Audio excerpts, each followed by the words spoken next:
Assalamualaikum warahmatullahi wabarakatuh. Kembali lagi di channel Lambe Horor. Di kesempatan kali ini, saya akan membacakan sebuah cerita yang saya dapatkan dari akun Twitter yang bernama Restu Wiratmaja. Cerita ini berjudul Melanggar Pantangan Susuk. Seperti apa ceritanya? Tak usah lama-lama lagi. Mari kita simak ceritanya. Ini berawal dari cerita seorang wanita yang awalnya insecure dengan wajahnya. Entah mengapa dia berkeinginan untuk menggunakan susuk di usia yang masih remaja. Sebut saja Rosa. Berawal menggunakan susuk ketika berumur 17 tahun. Bayangkan, di usia segitu dia sudah berani menggunakan susuk dengan alasan untuk merubah penampilannya. Di masa SMA, penampilan Rosa berubah total. Tubuhnya menjadi sangat seksi. Penampilannya mencedar hingga dia disebut sebagai primadona di sekolahnya. Namun siapakah yang menyangka bahwa susuk itu akan menjadi petaka baginya, bagi keluarga yang akan dibangunnya kelak. Ini merupakan sebuah adaptasi sosial, alur dan jalan cerita saya sendiri yang buat berdasarkan narasumber yang kuat. Semoga ini bisa membongkar sedikit demi sedikit orang-orang yang tak pernah bersyukur akan nikmat yang Tuhan berikan. Jawa Tengah 2004. Di saat masa orientasi siswa menjadi sebuah sorotan, Rosa tampak tidak percaya diri karena wajahnya yang penuh jerawat. Bahkan bisa dikatakan tidak ada satupun lelaki yang mau mendekatinya. Akhirnya, di usia yang masih remaja itu, sekitar 17 tahun. Ada yang bilang juga usianya 16 tahun waktu itu. Rosa memutuskan diri untuk pergi ke suatu tempat yang tidak disebutkan keberadaannya dengan tujuan menanamkan susuk di wajahnya. Awalnya dia tidak mau karena itu merupakan tindakan dosa dan melanggar nikmat yang Tuhan berikan. Atas ajakan temannya yaitu Siska, Rosa pun luluh hatinya terhadap ajakan teman dekatnya itu. Pukul 3 sore, saat bel pulang sekolah telah berbunyi, Rosa dan Siska berangkat menuju tempat penanaman susuk itu. Dari rumahnya, Rosa telah menyiapkan baju ganti agar tidak dikira baru pulang sekolah. Begitu juga dengan Siska, mereka berdua seperti sudah janjian terlebih dahulu. Di tempat tersebut, Rosa dan Siska menemui seorang kakek tua, pemasang susuk itu. Begini kira-kira percakapan mereka. "Nak, kamu yakin ingin dipasangkan susuk?" tanya kakek tua itu. "Iya mbah," jawab Rosa. "Tapi ingatlah, susuk itu banyak pantangannya," ucap kakek tua itu. Rosa dan Siska hanya terdiam. Mereka berdua belum mengerti sedikit pun mengenai susuk dan kegunaan dari susuk, bahkan resikonya sendiri. "Mbah, pantangan itu apa?" tanya Siska. "Pantangan itu larangan dari adat budaya leluhur," jelas kakek tua itu. Awalnya Rosa dan Siska menolaknya, namun karena tujuan awal kedatangannya adalah ingin merubah penampilannya, Rosa dan Siska pun menyetujui pantangan itu. Menurut narasumber, yang menggunakan susuk itu hanya Rosa seorang. Namun ada juga yang mengatakan bahwa Siska ikut menggunakan susuk itu, namun tidak sebanyak Rosa. Pantangan tersebut diantaranya, yang pertama, tidak boleh memakan pisang tanduk atau pisang emas. Yang kedua, tidak boleh memakan sate. Yang ketiga, tidak boleh memakan labu atau sayur yang terdapat labu. Dan yang keempat, tidak boleh mendekati daun kelor. Siska dan Rosa setuju akan pantangan itu. Akhirnya mereka pun dipasang susuk. Rasio perbedaan penggunaan susuk yang digunakan Rosa kepada Siska mencapai 10:1. Hampir seluruh tubuh Rosa dipasang susuk, bahkan sampai payudara dan daerah kemaluannya pun Rosa nekat memakainya. Sedangkan Siska, dia hanya menggunakan susuk pemikat saja, yang resikonya juga jauh lebih kecil dibanding Rosa. Namun celakanya kakek tua itu tidak memberitahukan resiko dibalik pemakaian susuk itu sendiri. Karena apa? karena Rosa dan Siska ini tidak bertanya langsung. Jadi setelah pemasangan itu, awalnya belum ada perubahan, karena mungkin belum aktif juga. Tapi selama dalam perjalanan pulang, mereka berdua seperti diikuti oleh gerombolan orang yang tak terlihat. Siapakah mereka? Mereka adalah para jin yang mengikuti Rosa dan juga Siska. Hal ini diketahui ketika tubuh keduanya terasa berat untuk melangkah, seperti ada yang menarik beban tubuhnya. Setelah masing-masing dari mereka sampai di rumah, barulah perbedaannya terasa. Wajah Rosa menjadi berubah seketika. Jerawatnya secara perlahan menghilang. Tubuhnya mulus, bahkan bibirnya sangat menggoda. Ini berdasarkan keterangan narasumber. Yang parahnya, di usia 17 tahun ini, Rosa memiliki pantat yang begitu menawan.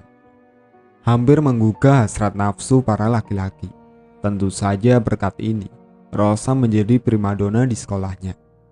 Karir Rosa menambah melejit. Dia bahkan sering diundang oleh sponsor-sponsor untuk menjadi model.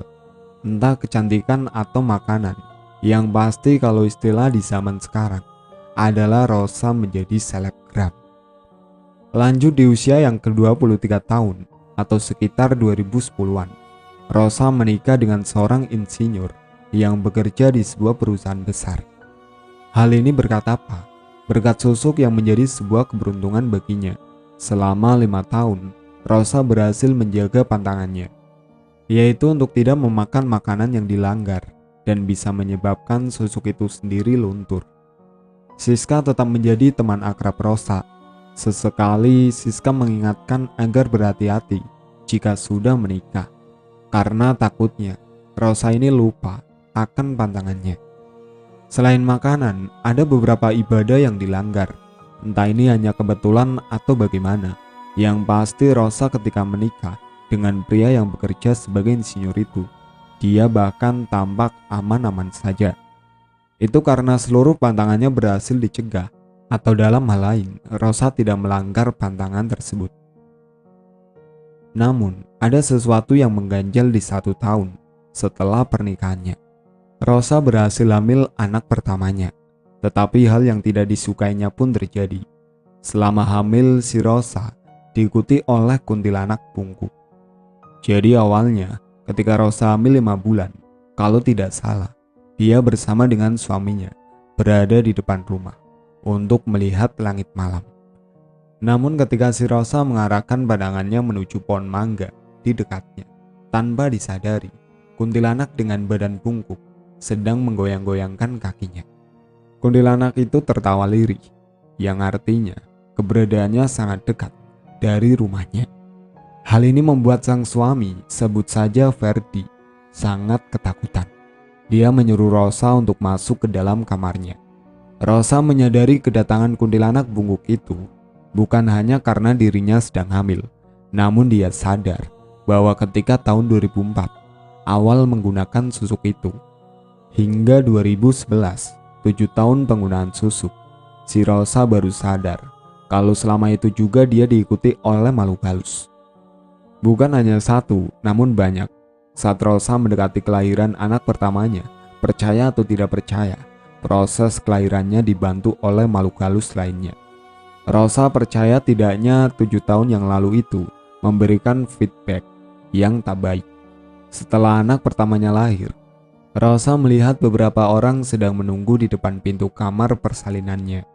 Yang tak lain dan tak bukan, itu adalah para jin yang jumlahnya lebih dari 5. Saya kurang tahu apa saja bentuknya, namun narasumber menyebutkan sebagian yang mengikutinya adalah kuntilanak. Apakah lewat kejadian ini Rosa ingin melepaskan susuknya? Tidak. Rosa bersikeras untuk tidak melepas susuk itu. Pada tahun 2014, Rosa bertemu kembali dengan Siska.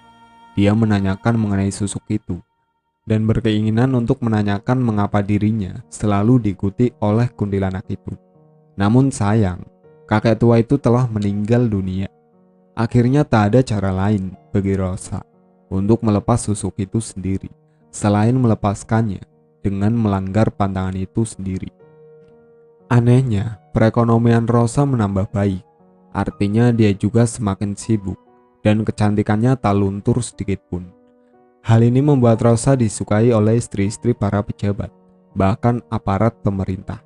Istri-istri pejabat dan aparat pemerintah ini merasa iri dengan kecantikan yang didapati Rosa. Akhirnya Rosa pun menjelaskan bahwa dirinya menggunakan susuk. Hal ini membuat para istri pejabat dan aparat pemerintah ini kaget.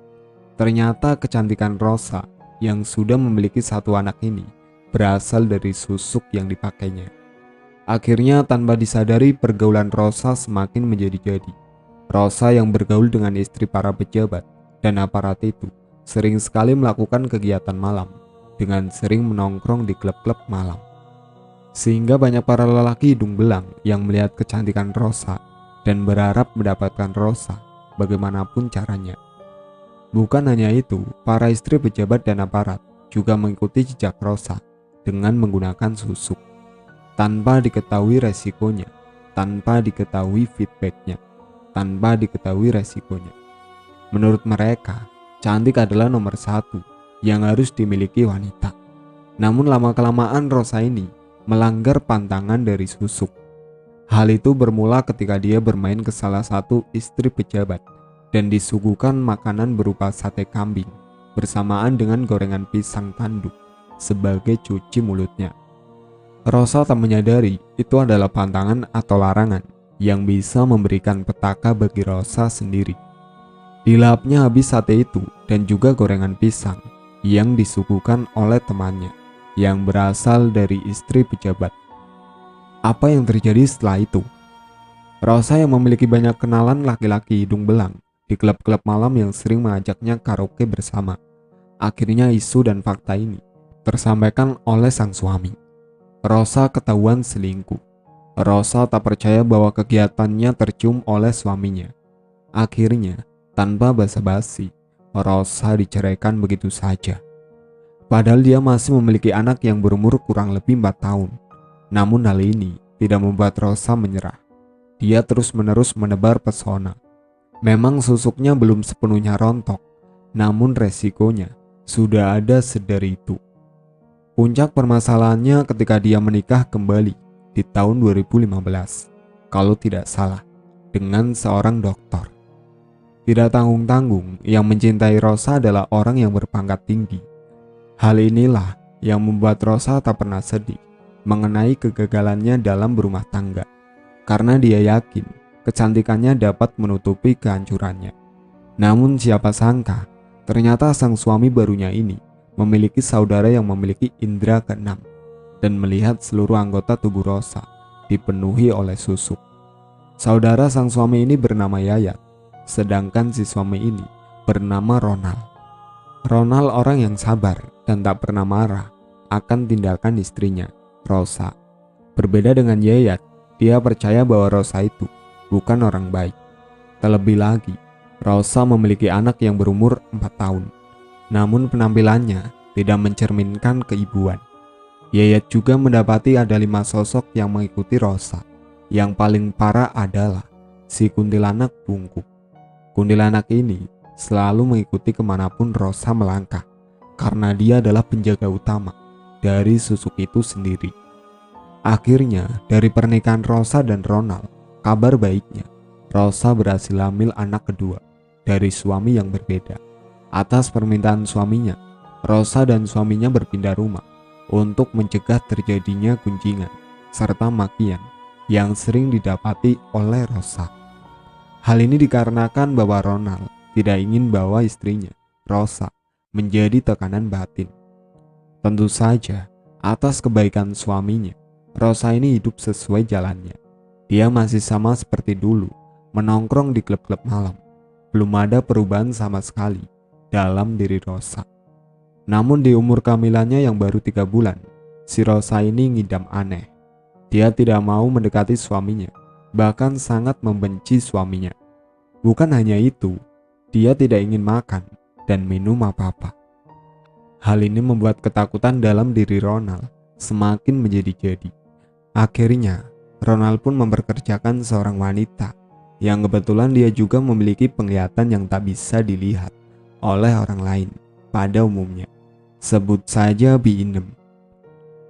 Yayat itu saudaranya Ronald, yang mana Ronald sendiri merupakan suami dari Rosa. Binem memiliki tugas yang unik. Di setiap jam 11 malam dia harus memijati kaki Rosa yang saat itu masih hamil 3 bulan. Katanya, kaki Rosa di jam segitu seperti ada yang memukul-mukuli. Hal ini membuat Binem mendapatkan tugas yang sebagai tukang pijet pribadi Rosa. Selama 9 bulan kehamilan Rosa, Binem setia memijati Rosa jika tidak ada kendala. Namun puncaknya, ketika tubuh Rosa tampak kelelahan, Binem mendapati banyak jarum berwarna emas berjatuhan di tubuhnya. Tentu saja Binem terkejut akan hal itu.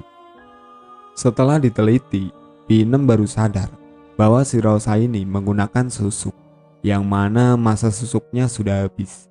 Itu artinya, sedikit demi sedikit, susuknya berjatuhan. Tapi naas, Binem hanya memendam diri, karena posisinya sebagai pekerja. Dia menutup mulut akan fakta busuk yang didapati tuannya. Puncaknya ketika malam Jumat Kliwon, ketika dirinya memijati Rosa, Binem ini ketiduran. Apa yang terjadi? Sosok kuntilanak pungguk itu berada di atas lemari sambil menggoyang-goyangkan kakinya. Bukan hanya itu, Rosa mendapati kuntilanak itu ingin mengambil anaknya. Karena apa? Karena kelak anak itu akan membawa petaka baginya, juga kehancuran dari susuk itu. Di hari kelahiran anak keduanya, hal yang mengejutkan terjadi.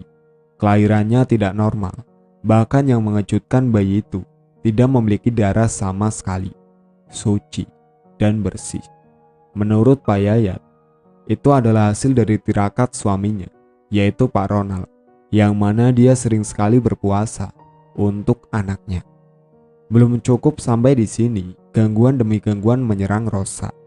Di saat dirinya ditinggalkan sendiri di kamar persalinan, kuntilanak itu hadir kembali dengan wajah yang menyeramkan. Kuntilanak itu seperti meminta kepada Rosa agar membunuh bayi itu, karena bayi itu akan menjadi awal kehancuran baginya, juga Rosa pribadi. Namun Rosa tidak mau melakukan hal itu, karena menolak kejadian tidak disukainya terjadi. Binem memberitahu bahwa si Rosa ini menggunakan susuk. Alhasil Pak Ronald pun menceraikannya tanpa syarat, padahal dia baru saja melahirkan. Hal ini membuat Rosa sangat membenci sang suaminya, bahkan mengancam untuk membunuh si bayi itu jika tidak merujuknya kembali. Namun Pak Ronald tetap bersikeras akan menceraikannya. Rosa pun stres dan benar saja, sedikit demi sedikit kecantikannya memudar. Ia pun meminta saran Siska, temannya, untuk mengembalikan kecantikannya. Namun Siska tak bisa berbuat apa-apa. Rosa baru ingat bahwa dirinya melanggar pantangan dari susuk itu. Dia makan sate yang masih berada di tusuknya, dan juga pisang goreng tanduk. Akhirnya, Rosa menjadi gila karena tekanan besar dalam hidupnya. Dan pada tahun 2017, dia ditemukan tewas. Beberapa sumber mengatakan bahwa Rosa bunuh diri, namun narasumber tidak menjelaskannya secara detail, karena ini merupakan sebagian dari aib. Pelajaran terbesar bagi seluruh wanita bahwa kecantikan itu tercipta karena akhlak serta mensyukuri apa yang telah nikmat Tuhan berikan. Jika rasa syukur telah hilang, sudah pasti perbuatan yang dilarang akan menjadi acuan untuk menembus ambisinya. Jadilah diri sendiri. Sekian, saya pamit undur diri. Wassalamualaikum warahmatullahi wabarakatuh.